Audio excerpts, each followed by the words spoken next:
Hi, Dan Thorpe here. Today, what I want to do is give you 10 little secrets about playing guitar that most people just don't seem to talk about. And when they do, they tend to gloss over it, okay? But we're going to go deep on these little things and give you my own unique take on them. So if you want to learn guitar, if you want to improve your guitar playing and have lots of fun, grab yourself a coffee and let's begin.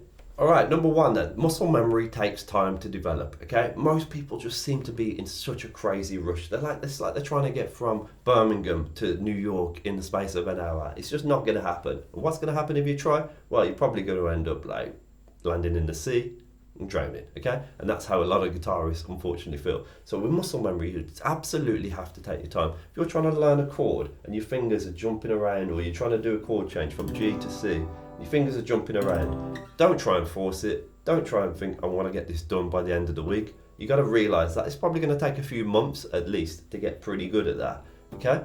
But if you do it effectively and efficiently from today, you're going to get better at it, okay? I promise that. You will have to be patient, but we're in this for the long haul. So don't forget, you want to play guitar till your dying days, I mean, for me, I'd like my last moment on earth to be, with my son and my family and with a guitar in my hand, strumming away, having a big family jam. Okay, that's a little bit morbid, but let's get back on track. So, if you want to get good at stuff like chord changes, be patient. Don't pick a load of chord changes to get good at. Just pick one chord change. G to C is one of the most brutal, by the way, for beginners, but it's worth practicing, okay? And be efficient and effective. We'll talk more about that in a moment. Tip number 2. Actually listen to music, okay? Listen to the music that you play, listen to the music that you hear when it's on the radio, listen to your favourite songs. I say this, it's very obvious, and this probably isn't a secret. Some people will say, oh yeah, listen. But how often do you hear guitar tutors and other people who play guitar talk about the importance of really, really listening? And I don't just mean like, just listening to what you play. I mean closing your eyes, okay? And really listen to every nuance, okay? I could hear that one of my strings is slightly out of tune there, okay? And it's bugging me, But a lot of people just think, I'm just going to look at my hand. Oh, everything looks good. Okay, it is good. Okay, so boom. There you go. It's all good. But deep down, something is going to probably be nagging them, whether it's an out of tune string or whether it's a note that's slightly dead, a little bit of a buzz or something like that. These things, you've got to really pick up on, okay? Because the better you listen, the better you'll play music and the more you'll actually enjoy it as well. So one of the secret tips about doing that is just closing your eyes when you play. It's really difficult to do at first. You want to take the simplest piece, anything. It can be like a simple blues riff. Well, that's not that simple, but it could be something like that, and just play it with your eyes closed. It could be a classical piece like Spanish Romance.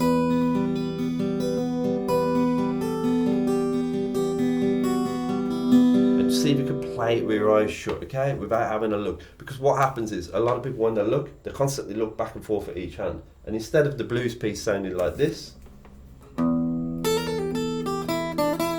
it tends to be like this. And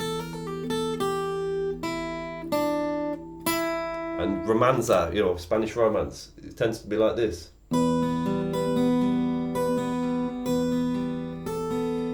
And they're just relying on their eyes. So stop using your eyes as much, use your ears, listen. And it goes for all the music you listen to, your favourite songs. Shut your eyes, listen to the songs and immerse yourself and pick up on all the details, because the better you listen, the better you'll play music, okay? It's one of the secrets to musicality.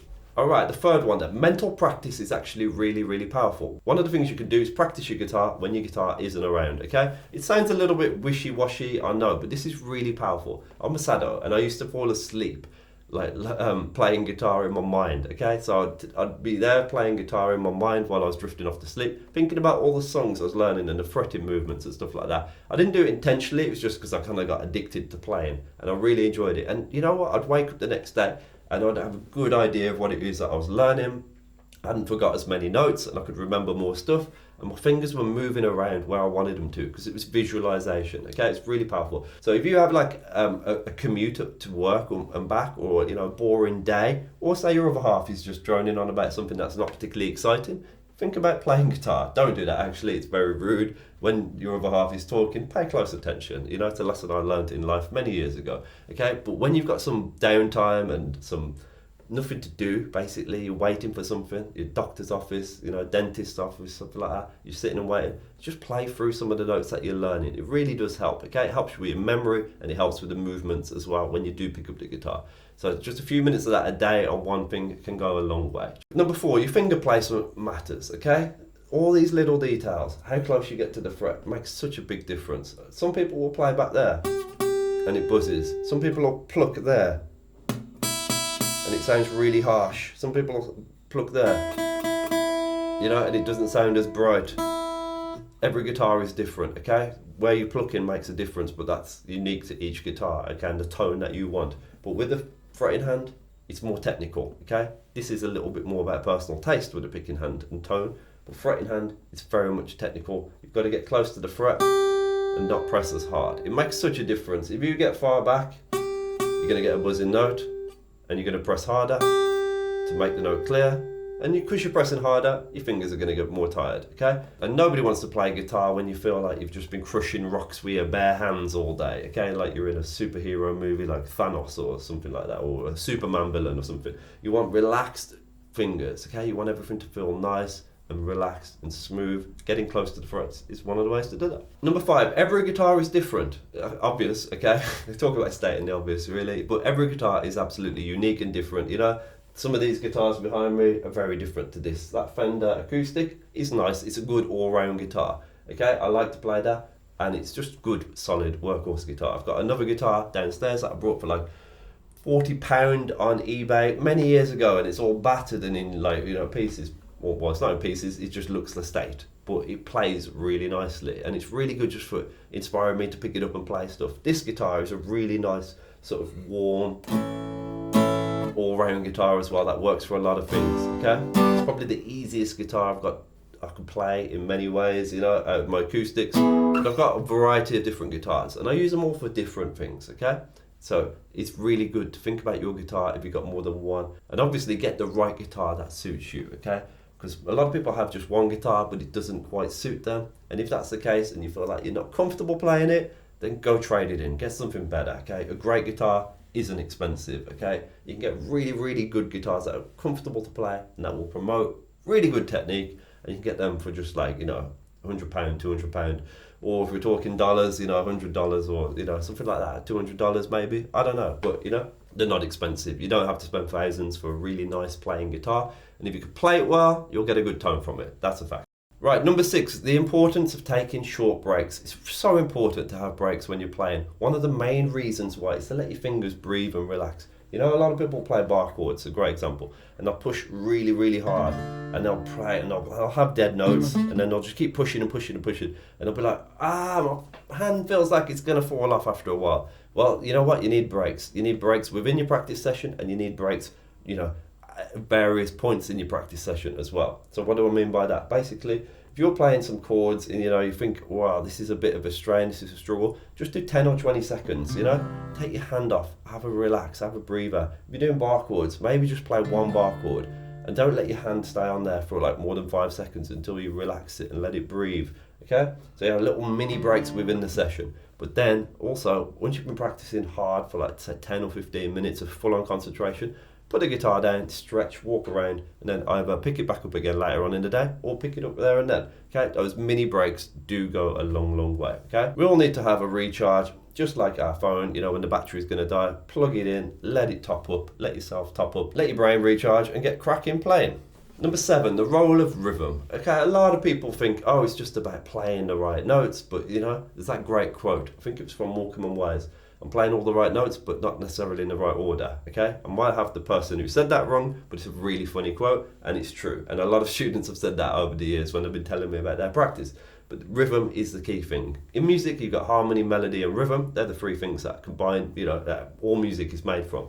But rhythm is the only one that covers everything. So it's all rhythm. If you're playing a chord,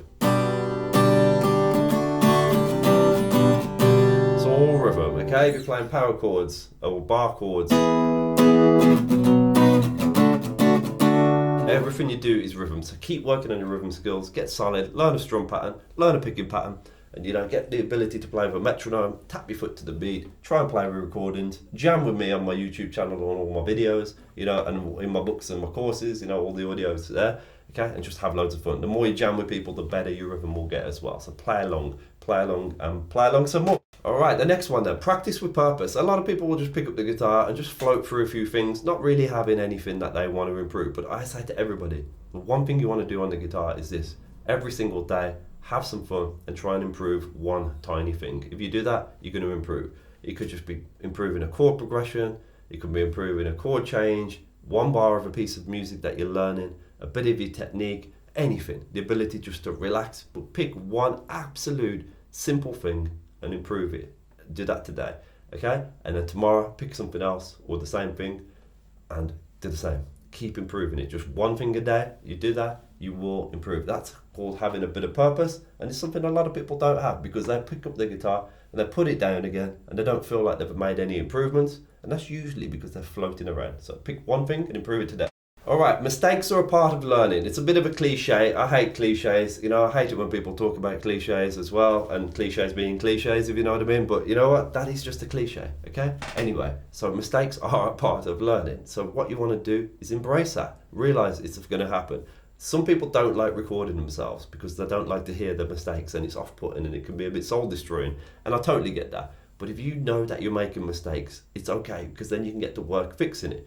Either you can work on analysing what the issue is yourself and fixing it, or you could talk to somebody, get a guitar teacher, ask some help, post a video in a group, find out why you're making that particular mistake. A lot of the time it all boils down to core fundamental technique, okay? Things like being too tense, moving your hands away from the strings too far, flat fingers, tense shoulder, elbow rocked back, all this sort of stuff. It all makes a difference, but analyse your mistakes, embrace them and fix them, because that is one of the secrets to making more progress, and you'll feel great for it when you can fix a mistake and when it's no longer holding you back, and it will just motivate you more for the long term as well. Okay, and finally, community. You know what? Don't learn alone. Don't be learning in isolation. When I started out, I was learning in my bedroom on my own, and it took me ages to ask for any help. And then when I had a jam with my best friend, I realised, oh my God, like he's so much better. But I also learned some stuff off him that day that I applied at home the next day. And I was like, wow, this is really cool. I'm actually getting better. So in one day, I'd improved more than I had in a couple of months, okay? And it was just crazy, really. So the more you can play with people, the better. You can talk to people, you can jam with people, you know, you can talk online, you can join a Facebook group. I've got a Facebook group you can join. Anybody who's brought any of my products, you can join the Fingerstyle 101 community, and it's really cool. When you get any of my courses, there's an online section in the courses. On every page you can leave comments and interact. All that is useful. So the more that you learn from other people, the better. Okay, don't learn alone, you know, because like I said at the beginning of this video, you know, things like chord changes can really bug people, okay? But, you know, you can ask for help, okay? Help is out there. People do want to help you. A lot of people have struggled as well. Well, we've all struggled in the past, so, you know, let's help each other, okay? That's the whole thing. Let's have a lot of fun, right? And if you are struggling with chord changes and stuff like that, check out this video here. Have lots of fun. Enjoy. Cheers. Bye-bye.